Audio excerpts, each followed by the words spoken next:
Assalamualaikum warahmatullahi wabarakatuh. Perkenalkan, nama saya Fauzia Hasanah. Saya dari Prodi PAUD 1A Universitas Islam Bunga Bangsa Cirebon. Di sini saya akan memaparkan sebuah materi Ulumul Quran yang berjudul Kemukjizatan Al-Quran. Langsung saja, mukjizat. Pengertian mukjizat menurut bahasa ialah sesuatu yang melemahkan atau mengalahkan. Sedangkan menurut istilah, ialah sesuatu yang luar biasa yang terjadi pada diri Nabi dan Rasul Allah dalam rangka membuktikan bahwa dirinya adalah Nabi dan Rasul. Dalam Kamus Besar Bahasa Indonesia, mukjizat adalah kejadian atau peristiwa ajaib yang sukar dijangkau oleh kemampuan akal manusia.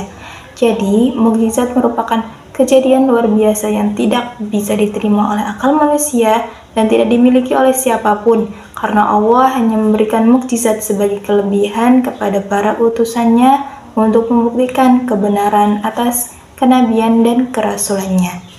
Lanjut, yaitu mukjizat Al-Quran. Al-Quran adalah sesuatu yang luar biasa yang tidak dapat disaingi atau dipadani oleh karya apapun. Quran Surat Al-Isra 1788. Katakanlah, sesungguhnya jika manusia dan jin berkumpul untuk membuat yang serupa Al-Quran ini, niscaya mereka tidak akan dapat membuat yang serupa dengan dia, sekalipun sebagian mereka menjadi pembantu bagi sebagian yang lain. Diturunkan hanya kepada Nabi Muhammad sebagai bukti kerasulannya dan menentang siapa saja yang tidak beriman. Dalam kemukjizatan Al-Quran dibagi menjadi beberapa aspek. Yang pertama yaitu ada aspek bahasa dan sastra. Tidak ada satu fakta pun seseorang yang dapat menyaingi atau meniru Al-Quran. Quran Surat At-Tur ayat 34. Maka hendaklah mereka mendatangkan kalimat yang semisal Al-Quran itu jika mereka orang-orang yang benar. Kelembutan Al-Quran secara lafziyah yang terdapat dalam susunan suara dan keindahan bahasa atau balaghahnya. Quran Surat Al-Qari'ah ayat 1-3. Al-Qari'ah mal-Qari'ah wa ma adraka mal-Qari'ah. Dan tahukah kamu apa itu Al-Qari'ah? Hari kiamat. Orang yang mengerti bahasa Arab mengerti bahwa penggunaan kata adraka adalah untuk mengkabarkan sesuatu yang benar-benar penting dan dahsyat, maka ketika surat Al-Qari'ah dibacakan mereka merinding. Beberapa ayat memuat nada dan irama yang menyenangkan bagi pendengar atau mendatangkan ketenangan bagi yang membacanya. Berdasarkan sabda Rasulullah SAW, tidaklah berkumpul suatu kaum dalam suatu majelis kecuali turun pada mereka ketenangan dan diliputi oleh rahmat dan dikerumuni oleh malaikat, dan Allah akan menyebutkan mereka di hadapan para malaikatnya. Hadis riwayat Muslim. Merangkum keindahan dan kemudahan memahami sekaligus dan keserasian Al-Quran baik untuk orang awam maupun cendekiawan.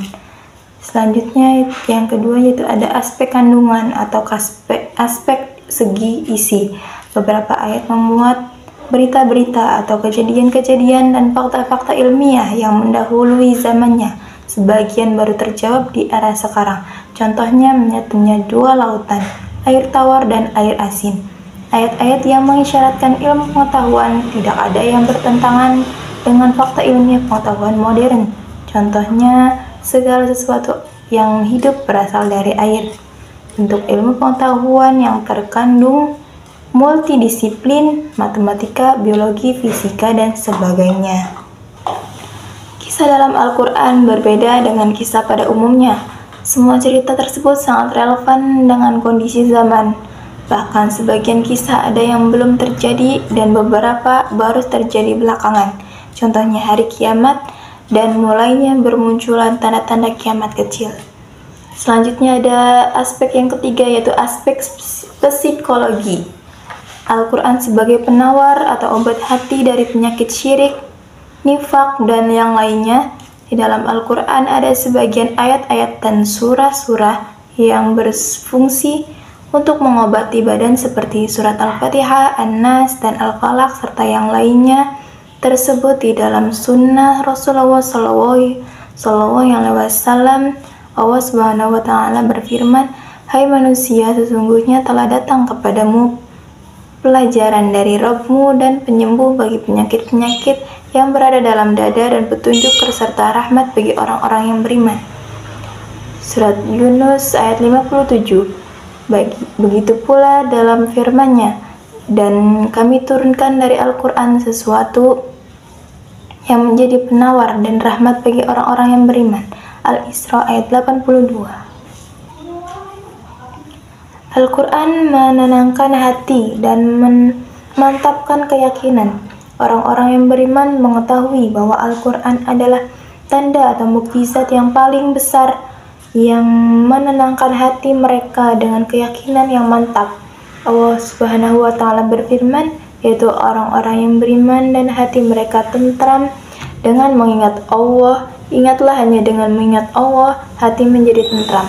Ar-Ra'd ayat 28. Maka apabila seseorang mukmin ditimpa kesedihan, gundah gulana atau penyakit, maka hendaklah ia mendengarkan Al-Quran dari seseorang qori yang bagus suaranya seperti Al-Manshawi dan yang lainnya, karena Rasulullah SAW bersabda, baguskan bacaan Al-Quran dengan suaramu, maka sesungguhnya suara yang bagus akan menambah keindahan suara Al-Quran.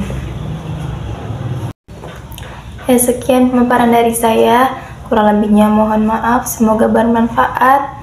Wabillahi taufik wal hidayah. Wassalamualaikum warahmatullahi wabarakatuh.